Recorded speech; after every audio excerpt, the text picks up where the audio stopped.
योगी सरकार को, योगी जी को चिल्लू भर पानी में डूब के मर जाना चाहिए। किसी के ओठ फटे, किसी के दांत टूटे, किसी का सर फटा, किसी का कान फटा, किसी के हाथ में चोट आई, किसी का पैर टूटा। इस तरीके से राजनीति हमने पहली बार देखा। आगजनी करना हो तो, तोड़ फोड़ करना हो तो, दंगा कराना हो तो, हिंदू मुस्लिम को आपस में लड़ाना हो तो, खून खराबा करना हो तो, यह सब भारतीय जनता पार्टी की चरित्र है। नमस्कार, स्वागत है आपका लाइव रिपोर्ट पर। मैं हूं नीतीश पांडे। इस वक्त मैं मौजूद हूं उत्तर प्रदेश के कुशीनगर जिले के फाजिल नगर विधानसभा सीट पर और ये सीट इस समय सुर्खियों में, और सुर्खियों में आने का कारण है उत्तर प्रदेश के कद्दावर नेता स्वामी प्रसाद मौर्य इस बार समाजवादी पार्टी के टिकट पर यहां से चुनाव मैदान में है। स्वामी प्रसाद मौर्य पर कल चुनाव प्रचार के दौरान हमला हुआ है। आज उनसे हम बातचीत करेंगे। मंत्री जी, आप पर हमला हुआ कल शाम में, कौन थे लोग, क्यों हमला किया आप लोग ने? देखिए, चुनाव दरमियान यदि सत्ता दल पार्टी के लोग मुझ पर हमला किए हैं तो उनकी हार, बौखलाहट का ये परिचायक है। योगी सरकार कितना भी हमला क्यों न करवाए, भाजपा का यहां पर हारना तय है, क्योंकि लोकतंत्र में जनता निर्णायक भूमिका में होती है। सरकार न चुनाव जिताती है न हराती है। चुनाव जीतेगा या हारेगा यह फैसला जनता करती है। हमें खुशी है कि फाजिल नगर की जनता हमारे साथ है।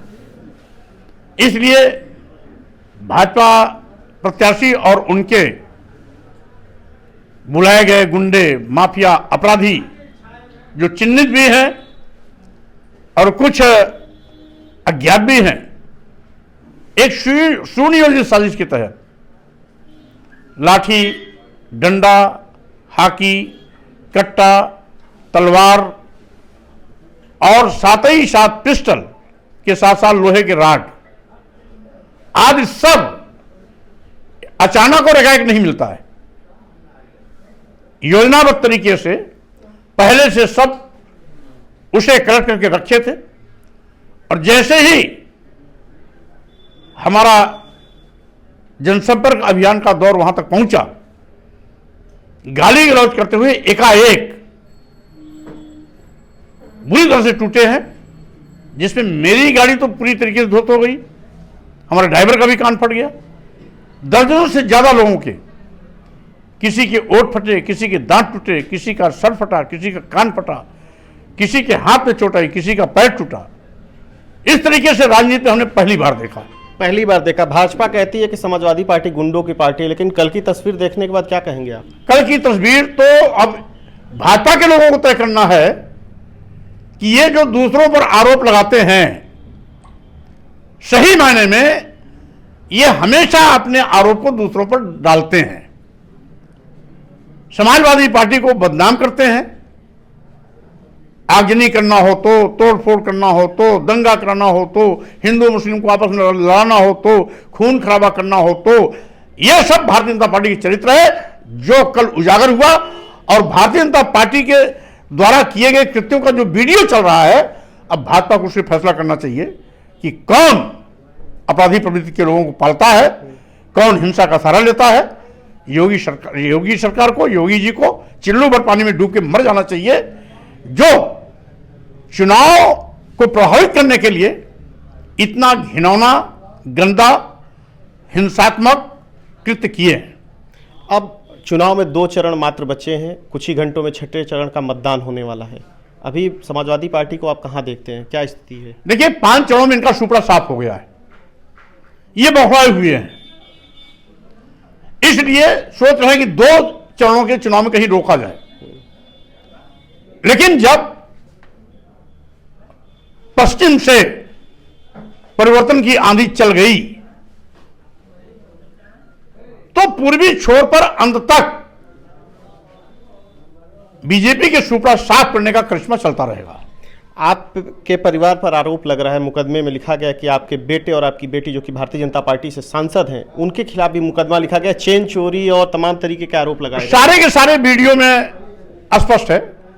भाजपा का झंडा, भाजपा के कार्यकर्ता, भाजपा के लोगों का लाठी डंडा, भाजपा के लोगों का जूता और भाजपा के लोगों का पिस्टल सब वीडियो में दिखाई पड़ रहा है। इसलिए जो साक्ष्य के रूप में उनका वीडियो गवाह है तो उस पर हमको कुछ नहीं कहना। मंत्री जी, एक आखिरी सवाल, भारतीय जनता पार्टी की बदायूं से सांसद संघमित्रा मौर्य आपकी बेटी हैं, जौहरा बाजार और आसपास के इलाकों में आपके लिए समाजवादी पार्टी के प्रत्याशी के लिए वोट मांगती हुई देखी गई थी। वो तो भाजपा के प्रचार में आई थी, पौड़ना पति के साथ रुकी थी। जैसे ही घटना चैनल के माध्यम से प्रकाशित हुआ है, तत्काल वहां से निकली है। रात दिन उसको घेर लिया, क्योंकि जाते वक्त उसने पुलिस को इन्फॉर्म कर दिया। पुलिस के लोग उनके साथ थे, इसलिए किसी तरह सुरक्षित रह गई।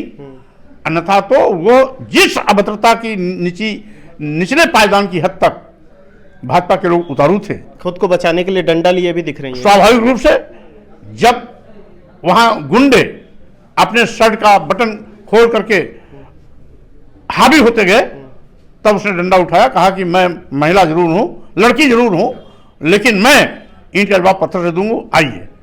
इसके बाद जब उसने डंडा में हाथ लिया तो एक उनका वीडियो बनाने वाला कहा मारिए मारिए, डंडा पकड़ा उनका, और अपने बेटी का डंडा पकड़ के अपने हाथ से चलाने लगा तो बेटी ने डंडा छोड़ दिया, और वो अपने हाथ से डंडा मारता हुआ दिखाई पड़ रहा है।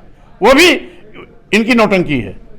इसलिए आज जिस तरीके से भारतीय जनता पार्टी का असली रूप जाहिर हुआ है, उसे केवल फाजिलनगर के लोग नहीं देखे, पूरा देश, पूरा प्रदेश और दुनिया के अन्य तमाम भी देश देख रहे हैं कि कितने गंदे चेहरे हैं भारतीय जनता पार्टी के लोगों का। मुंह में राम, बगल में छुरी। मुंह में राम, बगल में छुरी। 10 मार्च को उत्तर प्रदेश में क्या होने वाला है? 10 मार्च को योगी सरकार का सुपड़ा साफ होगा।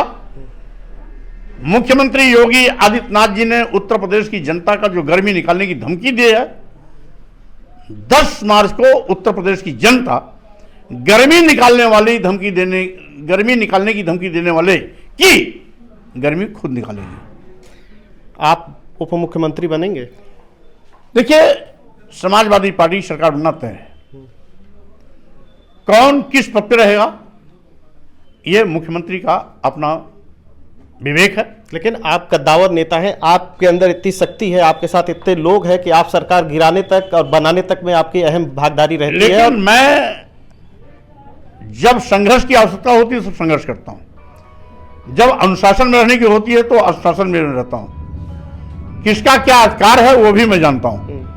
मंत्रिमंडल में कौन रहेगा, किस पद पर रहेगा, किस स्तर का मंत्री रहेगा और किस रूप में रहेगा, ये सब तय करता है नेता, जो मुख्यमंत्री के रूप में होता है। चलिए, उत्तर प्रदेश के कई सरकारों में मंत्री रहे स्वामी प्रसाद मौर्य ने बताया कि 10 मार्च को आखिरकार उत्तर प्रदेश में क्या कुछ होने वाला है।